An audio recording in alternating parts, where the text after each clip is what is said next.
SPMIS Academy. Today we will analyze important newspaper articles of 15th March 2021.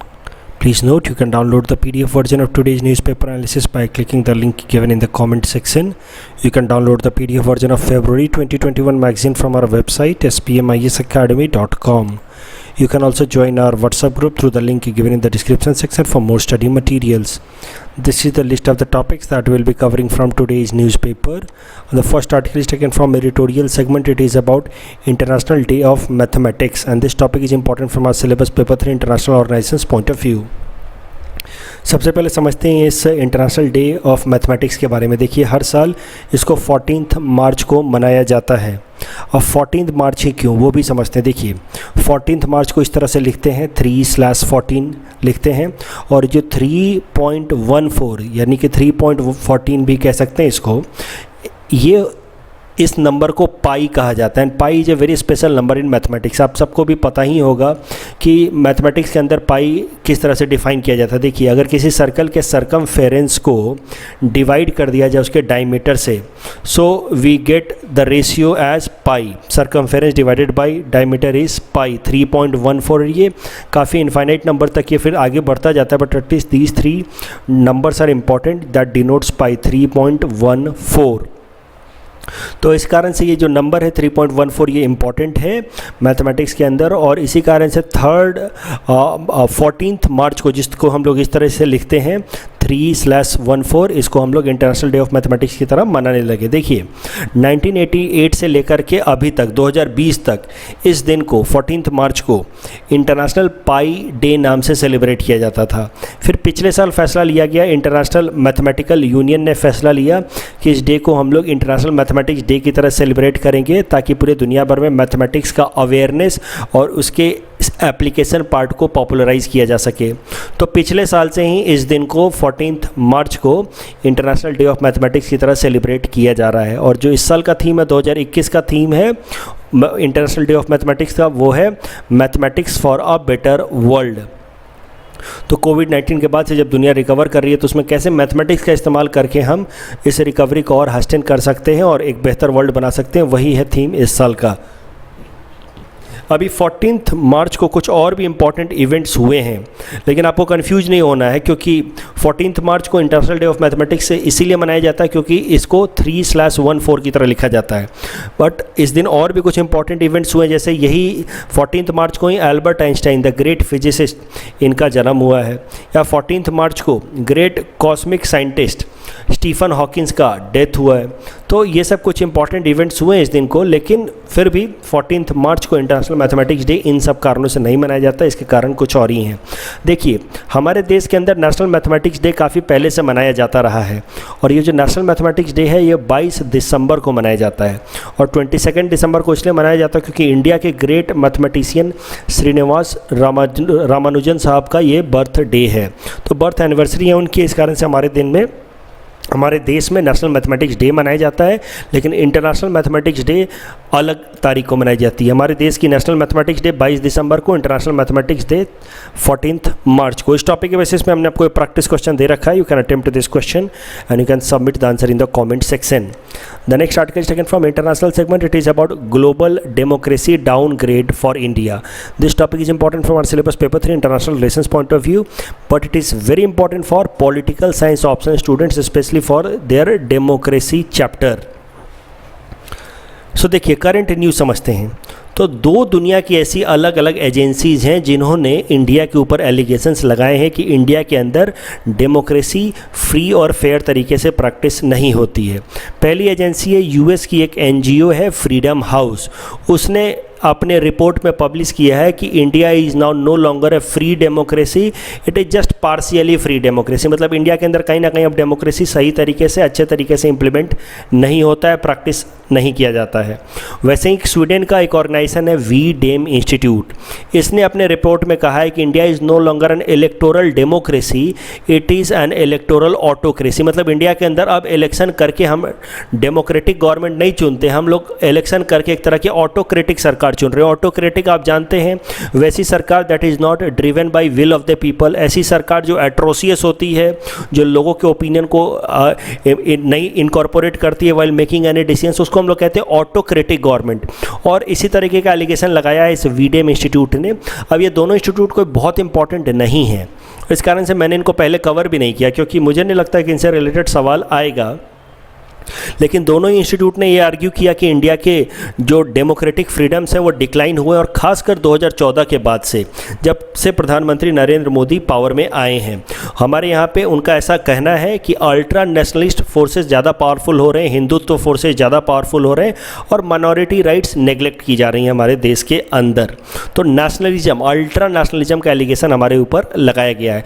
अब ये ऐसे institute हैं जो बहुत इंपॉर्टेंट नहीं हैं, और इस कारण से मैंने इनको कवर नहीं किया था। बट अभी हुआ क्या है कि एक हाल फिलहाल में हमारे external affairs minister S Jaishankar साहब से इससे रिलेटेड सवाल पूछ लिया गया कि कुछ एक रिपोर्ट्स हाल फिलहाल में पब्लिश हुई हैं जिसमें बोला गया है कि India is no longer a free and practical democracy, it has been reduced to an autocracy. तो उस पर फिर एस जयशंकर साहब ने जवाब देते हुए कहा है कि देखिए, दुनिया के 70 देशों में तो अभी हम वैक्सीन प्रोवाइड करा रहे हैं कोविड-19 की।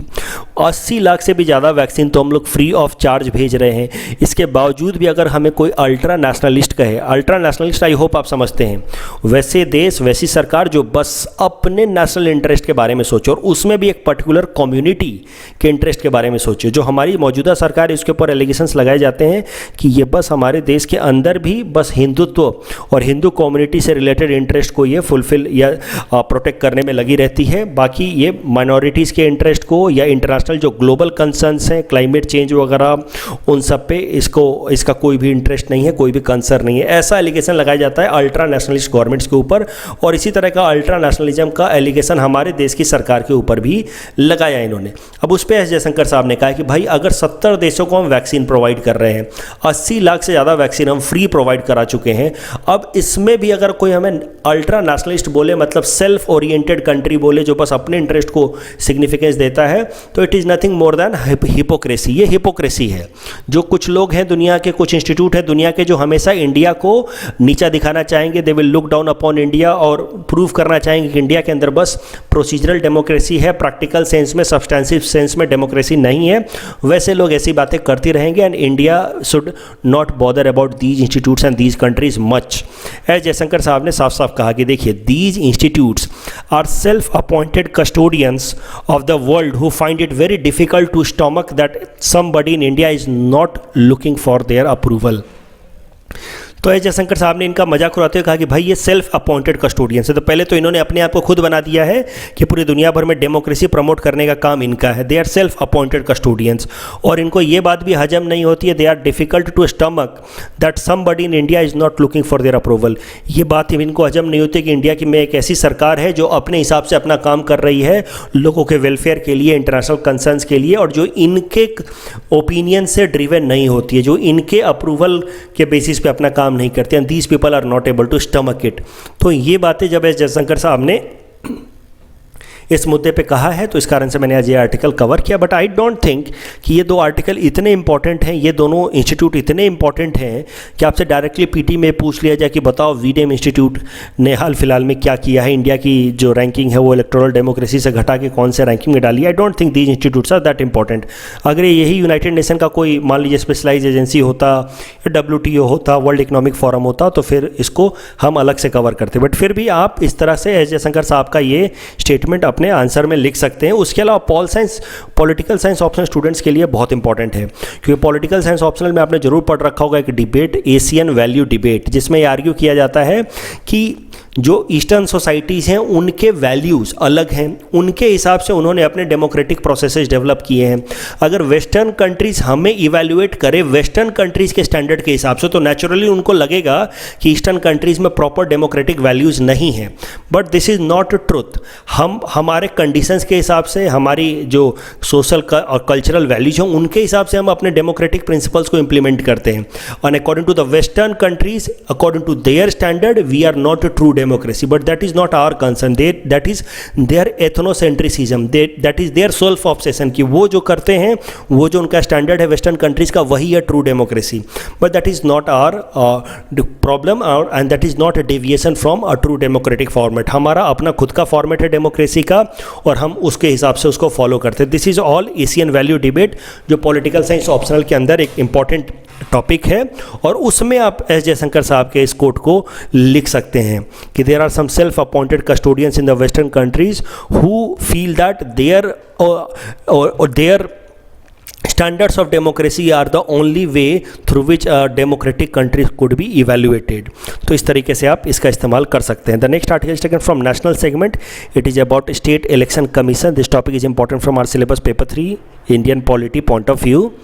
देखिए करंट न्यूज़ सबसे पहले समझते हैं. तो देखिए गोवा के अंदर वहाँ की सरकार ने वहाँ के लॉ सेक्रेटरी को, गोवा सरकार के लॉ सेक्रेटरी को ही स्टेट इलेक्शन कमिश्नर अपॉइंट कर दिया. तो मुद्दा यह है कि एक ब्यूरोक्रेट को जो ऑलरेडी गोवा सरकार के लिए काम कर रहा है, उसको स्टेट इलेक्शन कमिश्नर की तरह अपॉइंट कर दिया गया. ड्यूअल चार्ज दे दिया गया कि आप ये दोनों चार्ज एक साथ संभालिए. इस पर फिर सुप्रीम कोर्ट ने उस गोवा सरकार को कहा है कि देखिए स्टेट इलेक्शन कमिश्नर का इंडिपेंडेंट ऑटोनोमस होना बहुत ज़रूरी है, और किसी भी ब्यूरोक्रेट को आप साइमल्टेनियसली 2 पोस्ट पे अपॉइंट नहीं कर सकते. अदरवाइज उसकी जो ऑटोनोमस इंडिपेंडेंट फंक्शनिंग है स्टेट इलेक्शन कमीशन की, वो हैम्पर होगी. और इसके साथ ही फिर सुप्रीम कोर्ट ने गोवा सरकार को ऑर्डर दिया है कि आप एक इंडिपेंडेंट इलेक्शन कमिश्नर अपॉइंट करें, आप लॉ सेक्रेटरी को additional charge of state election commissioner का ना दें. साथ ही साथ सुप्रीम कोर्ट ने ये भी ऑर्डर रिलीज किया है कि देश के अंदर हर एक स्टेट के अंदर जिस स्टेट में भी ड्यूअल चार्ज होल्ड करने वाले ब्यूरोक्रेट्स, मतलब ऐसा ब्यूरोक्रेट जो इलेक्शन कमिश्नर भी है और साथ साथ कोई एक अलग ब्यूरोक्रेटिक पोस्ट भी होल्ड कर रहा है, वो अपने एक पोस्ट को छोड़ दें इमीडिएटली. तो अब जरा समझते हैं स्टेट इलेक्शन कमीशन के बारे में कि इनका काम क्या होता है. देखिए स्टेट इलेक्शन कमीशन को अपॉइंट करते हैं हर एक स्टेट के अंदर उस स्टेट के गवर्नर्स, और आर्टिकल 243 और आर्टिकल 243 में इनकी रिस्पॉन्सिबिलिटी लिखी गई है. स्टेट इलेक्शन कमीशन का काम होता है पंचायत और म्यूनिसिपैलिटीज़ का इलेक्शन कराना. देखिए इस बात का ध्यान रखना कि स्टेट के अंदर जो लेजिस्लेटिव असेंबलीज होती हैं, जैसे आसाम के अंदर जो आसाम की लेजिस्लेटिव असेंबली है जिसका इलेक्शन होने वाला है इस महीने के अंत से, उस स्टेट के अंदर जो लेजिस्लेटिव असेंबली होती हैं या पार्लियामेंट के अंदर जो 2 हाउसेज हैं, लोकसभा राज्यसभा, उनके इलेक्शंस इलेक्शन कमीशन कराता है, सेंट्रल इलेक्शन कमीशन कराता है. जबकि स्टेट के अंदर जो स्टेट इलेक्शन कमीशन होता है उसका काम होता है लोकल बॉडीज़ का इलेक्शन कराना, जैसे पंचायत और म्यूनिसिपैलिटीज़ का इलेक्शन कराना. उसके लिए स्टेट इलेक्शन कमीशन बनाया जाता है. लेकिन स्टेट इलेक्शन कमीशन का भी इंडिपेंडेंट ऑटोनोमस होना जरूरी है, तभी तो जाकर के पंचायत और म्यूनिसिपैलिटीज़ के इलेक्शन जो है वो फ्री, फेयर और ऑटोनोमस मैनर में हो पाएंगे. एक बात का और आपको ध्यान रखना है कि अलग अलग स्टेट्स में अलग अलग कानून बना करके वहाँ के पंचायती राज इंस्टीट्यूशंस और म्यूनिसिपैलिटीज़ को कॉन्स्टिट्यूट किए गए हैं. तो अलग अलग स्टेट्स के अंदर क्या टेनियर है, क्या अपॉइंटमेंट है, वो सब कुछ अलग अलग स्टेट्स के जो उनके लॉ हैं रिगार्डिंग पंचायती राज म्यूनिसिपैलिटीज़ उसमें लिखा हुआ है. तो सीधी बात है कि टेनियर इज़ नॉट फिक्स्ड. ऐसा नहीं कि स्टेट इलेक्शन कमिश्नर बन गए तो आपका टेनियर फिक्स हो गया. अलग अलग स्टेट में अलग अलग कानून है और अलग अलग कानूनों के हिसाब से अलग अलग स्टेट्स में अपॉइंटमेंट का प्रोसीजर और टेनियर अलग अलग है. हाँ, लेकिन एक बात तय है कि किसी भी स्टेट में स्टेट इलेक्शन कमिश्नर को हटाने का प्रोसेस जो है that is like removal process of जज ऑफ ए हाई कोर्ट. तो ये देखिए आपको तो आपने अगर 73rd अमेंडमेंट और 74th अमेंडमेंट पढ़ रखा होगा regarding Panchayati Raj and municipalities, तो आपको एक बात तो पता होगी कि there are certain compulsory provisions जो हर स्टेट को इम्प्लीमेंट करना ही है and there are some voluntary provisions. तो हर एक स्टेट को अपने अपने स्टेट में एक कानून लाना है, अपने स्टेट की सरकार को अपने अपने स्टेट में एक कानून लाना है. उस कानून की मदद से पंचायती राज इंस्टीट्यूशन और म्यूनिसिपैलिटीज़ गवर्नेंस सिस्टम को उनको लाना है. लेकिन उसमें उस कानून के अंदर कुछ कंपलसरी प्रोविजंस, उसी कंपलसरी प्रोविजन में से एक बात लिखी गई है कि अगर स्टेट इलेक्शन कमिश्नर को हटाना है तो उसके लिए जो प्रोसेस फॉलो होगा that will be the removal process that is needed to remove a high court जज. लेकिन टेनियर क्या होगा, that is part in the voluntary process. कि क्या टेनियर होगा, क्या प्रोसेस होगा अपॉइंटमेंट का, that is written in the voluntary process. और यही कारण है कि अलग अलग स्टेट्स के अंदर जो टेनियर हैं वो अलग अलग हैं. Please attempt this question based on this particular topic. The next article is taken from national segment. It is about C Vigil app. And this topic is important from our syllabus paper 3 Indian polity point of view. तो देखिए news काफ़ी सरल है, news exam point of view से important भी नहीं है। हमारे स्टेट के कामरूप डिस्ट्रिक्ट एडमिनिस्ट्रेशन ने सिटीजन से अर्ज किया है, रिक्वेस्ट किया है कि आप सी विजिल ऐप का इस्तेमाल करें अगर आपको कभी भी मॉडल कोड ऑफ कंडक्ट का वायलेशन होता हुआ दिखता है तो पहले समझेंगे कि सी विजिल ऐप क्या है, फिर समझेंगे मॉडल कोड ऑफ कंडक्ट। तो देखिए 2019 में इलेक्शन कमीशन ने इस तरीके का एक ऐप लॉन्च किया था, सी विजिल ऐप का फुल फॉर्म है सिटीजन विजिलेंस ऐप। और सिटीजन विजिलेंस ऐप की मदद से अगर आपको कहीं भी लगता है कि मॉडल कोड ऑफ कंडक्ट का वायलेशन हो रहा है तो आप फोटो खींच करके वीडियो बना करके इस ऐप पे अपलोड कर देंगे तो आपके इस कंप्लेन के अगेंस्ट 100 मिनट के अंदर कार्रवाई की जाएगी। मान लीजिए कोई एक ऐसा नेता है जो लोगों को ब्राइब दे रहा है वोट के लिए, तो आपको क्या करना है, आपको उसका इमेज निकाल लेना है या फिर उसका वीडियो बना लेना है और सी विजिल ऐप पे आपको शेयर कर देना है। 100 मिनट्स के अंदर उस नेता के खिलाफ कार्रवाई की जाएगी क्योंकि वो मॉडल कोड ऑफ कंडक्ट को वायलेट कर रहा था। तो ज़रा समझ लेते हैं कि मॉडल कोड ऑफ कंडक्ट क्या होते हैं। देखिए it is a set of guidelines issued by election commission to regulate political parties and the candidates prior to election. For example देखिए इन स्टेट्स में इलेक्शन होने वाले असम में, पश्चिम बंगाल में, तमिलनाडु, पुडुचेरी, केरल में इलेक्शंस होने वाले। तो इलेक्शन से पहले election commission model code of conduct release करती है। Model code of conduct is simply dos and do nots, कि क्या क्या कर सकते हैं, क्या क्या नहीं कर सकते हैं। This model code of conduct is for political parties as well as candidates. और ये सब model code of conduct release करने का पावर दिया गया है इलेक्शन कमीशन को by the constitution itself under article 324। और ये पावर इलेक्शन कमीशन को इसलिए दिया गया है ताकि election commission free and fair election conduct करा सके of parliament and state legislature. और मॉडल कोड ऑफ कंडक्ट कब इंप्लीमेंट होता है वो भी ज़रा समझ लेते हैं। जिस दिन election commission polling date, election date और शेड्यूल अनाउंस करता है उसी दिन से model code of conduct applicable हो जाता है। तो इन सारे स्टेट्स का एक साथ इलेक्शन कमीशन ने पोलिंग डेट या इलेक्शन डेट अनाउंस किया और जैसे ही इन सब का इलेक्शन डेट अनाउंस किया गया उसी दिन से मॉडल कोड ऑफ कंडक्ट मतलब basic guidelines dos and do nots for political parties and candidates वो रिलीज़ हो गए थे। और तब से मॉडल कोड ऑफ कंडक्ट इन सारे जगहों पे एप्लीकेबल है इंक्लूडिंग आसाम। तो आसाम के अंदर भी model code of conduct applicable है अभी हाल फिलहाल में। अभी मॉडल कोड ऑफ कंडक्ट से रिलेटेड कुछ और एनालिसिस कर लेते हैं। देखिए model code of conduct is not having any statutory banking, मतलब कोई कानून नहीं है मॉडल कोड ऑफ कंडक्ट के लिए कि मॉडल कोड ऑफ कंडक्ट को वायलेट करेंगे तो इतने साल की सज़ा होगी, इतना फाइन होगा, ऐसा कोई कानून नहीं है। और इस कारण से model code of conduct is not a legal procedure, it's not a law but it's just a moral guideline कि इलेक्शन कमीशन ने कहा कि भाई इन चीज़ों को आपको नहीं करना है, मोरल गाइडलाइन है। इस कारण से कोई क्लियर कट प्रोविज़न नहीं है, कोई डायरेक्ट प्रोविज़न नहीं है पनिशमेंट का। लेकिन वो बात अलग है कि इलेक्शन कमीशन कभी कभार डायरेक्ट पनिशमेंट सुना देती है अगर किसी कैंडिडेट को वो पाती है model code of conduct violate करते हुए तो। लेकिन कोई लॉ नहीं है, कोई वेल डिफाइंड प्रोसीजर नहीं है regarding model code of conduct. और इसी कारण से 2013 में standing committee on personnel public grievance law and justice ने रिकमेंड किया कि मॉडल कोड ऑफ कंडक्ट के लिए एक लॉ बना दिया जाए, let us make it legally binding. लेकिन election commission is against the idea of making it legally binding. देखिए क्या होगा लीगली बाइंडिंग करने से और क्या होगा लीगली बाइंडिंग ना करने से, वो दोनों चीज़ें समझते हैं। तो model code of conduct if given statutory banking, argument in favour कि क्यों इसको कानून बना करके स्टैट्यूटरी बैकिंग देनी चाहिए। तो जो आर्ग्यूमेंट लोग जो फेवर में करते हैं, फॉर एग्जांपल दिस कमिटी ने जो फेवर में आर्ग्यूमेंट किया है उसका कहना है कि मॉडल कोड ऑफ कंडक्ट को जब लीगल बैकिंग मिल जाएगा तभी जाकर के पॉलिटिकल पार्टीज और कैंडिडेट्स इस मॉडल कोड ऑफ कंडक्ट को सीरियसली लेंगे। अदरवाइज तो बात बात पे वायलेट कर देते हैं, उनको लगता है क्या होगा, कुछ नहीं होगा, कोई कानून तो है नहीं, इलेक्शन कमीशन से देख लेंगे क्या होगा। खासकर जो रूलिंग पार्टी के मेंबर्स होते हैं उनको तो और भी डर नहीं लगता इलेक्शन कमीशन से।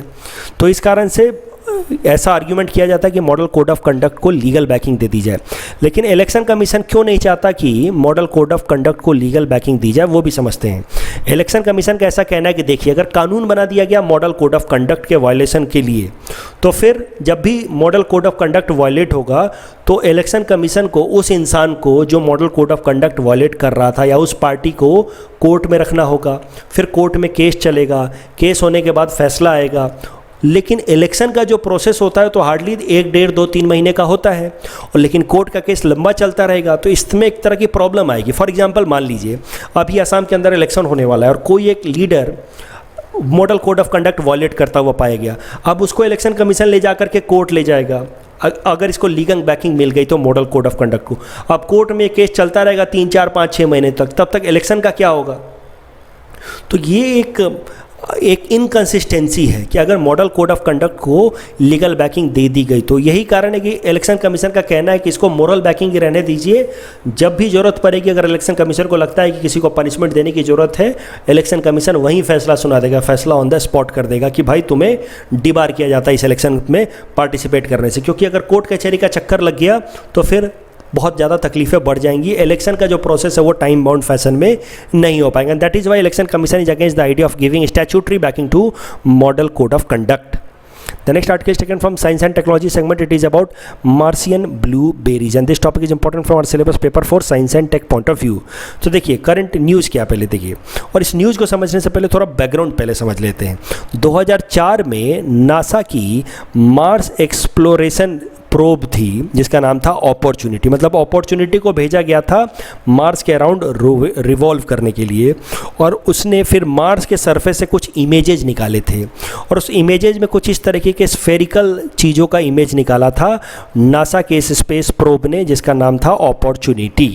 और इस तरह के जो स्फेरिकल स्पेसेस सरफेसेस का फ़ोटो निकाला गया था, स्फेरिकल ऑब्जेक्ट्स का फ़ोटो निकाला गया था, फिर इन सारे स्फेरिकल ऑब्जेक्ट्स को इनफॉर्मली मार्शियन ब्लूबेरी नाम से जाना लग गया। तो 2004 में ये मार्शियन ब्लूबेरीज़ के इमेजेस निकाले गए थे। सर टेक्निकल नाम इनका कुछ और है, लेकिन इनको इनफॉर्मली मार्शियन ब्लूबेरी नाम से जानते हैं नासा साइंटिस्ट।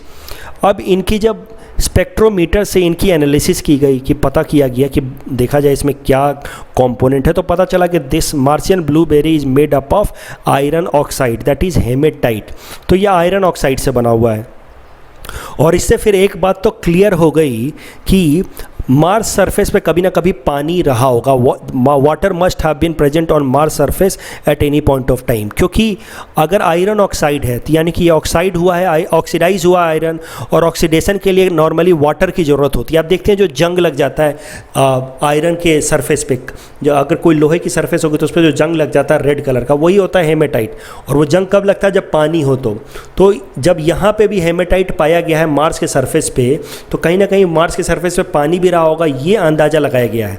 तो आपसे पीटी में पूछा जा सकता है कि blueberries found on Martian surface by NASA exploration space probe Opportunity indicates, और फिर ऑप्शन दे देगा there must be methane on Mars surface, there must be water on Mars surface, there must be carbon dioxide on Mars surface. The correct answer will be there must be water on Mars surface. तो ये है haematite. 2004 में इसकी photo निकाली गई।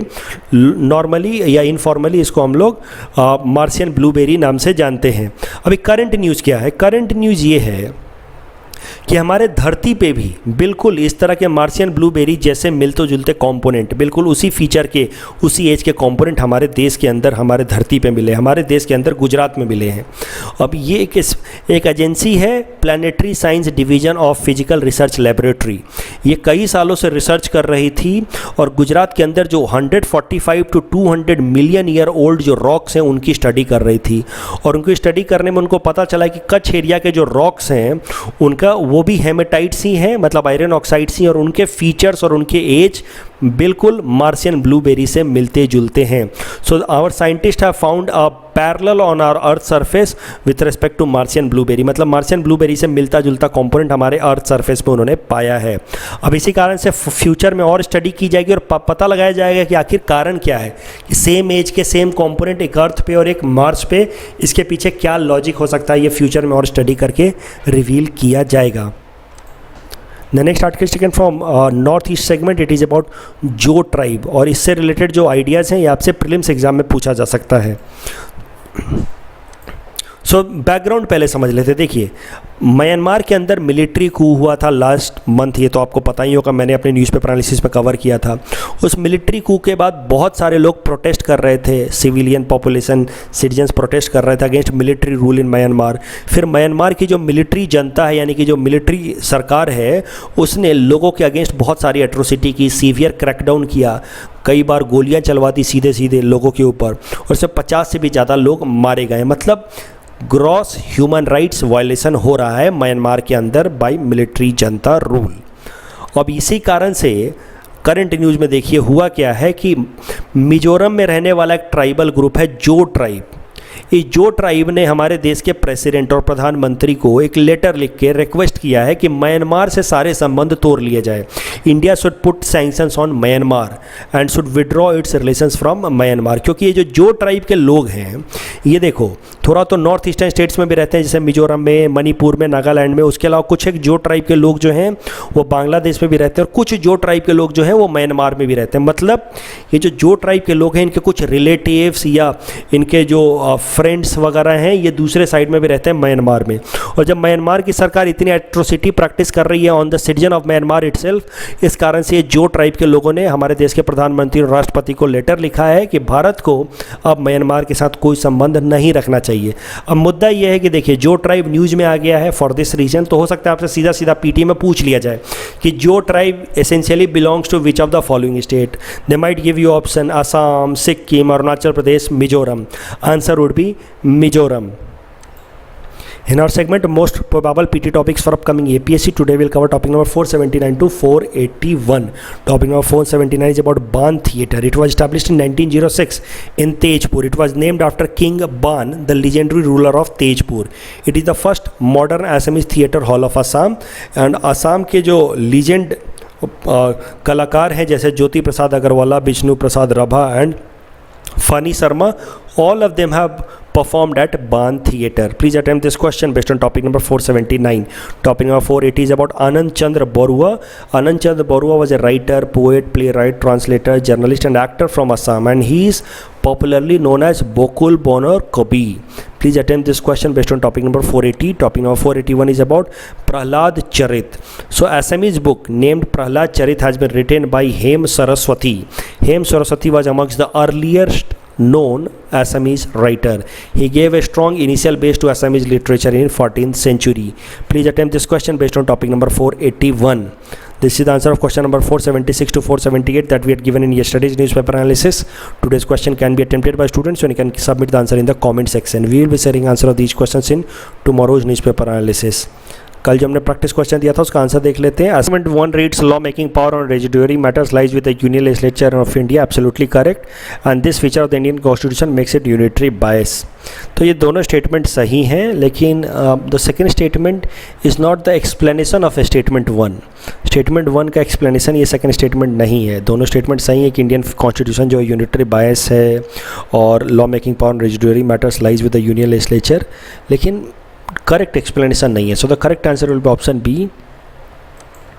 That's all from our side for today. Thanks for watching.